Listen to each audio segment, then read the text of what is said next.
আসসালামু আলাইকুম সুপ্রিয় দর্শকবৃন্দ, আজকে আমি রুই মাছ রান্না করব। আমি এই তো রুই মাছগুলো ভেজে নিয়েছি।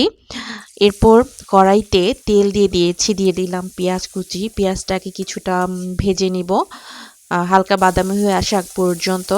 এখন আমি এই সবজিগুলো দিয়ে আমি রুই মাছ রান্না করব।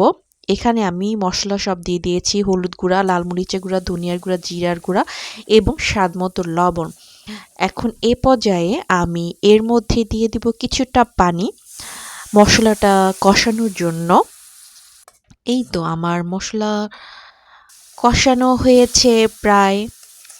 এই তো মশলাটা কষানো হয়েছে। এখন আমি এর মধ্যে সেই সবজিগুলো দিয়ে দিব। এখানে আছে আলু, বরবটি, গাজর, ভুট্টা আর হচ্ছে মটরশুঁটি। এই সবজিগুলোকে কিছুক্ষণ কষিয়ে নিতে হবে। কষানোর পর এখানে পানি দিয়ে অ্যাড করে দিলাম। পানি অ্যাড করার পরে এখানে মাছগুলো দিয়ে দিব। এই তো আমার হয়ে গেছে। এখন আমি ধনেপাতা কুচি দিয়ে দিচ্ছি।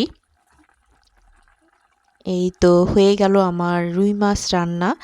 দর্শকবৃন্দ, ভিডিওটি কেমন লেগেছে অবশ্যই কমেন্ট করে জানাবেন। আপনারা ভালো থাকবেন, সুস্থ থাকবেন। এই তো আমার হয়ে গেল রুই মাছ রান্না। আল্লাহ হাফেজ।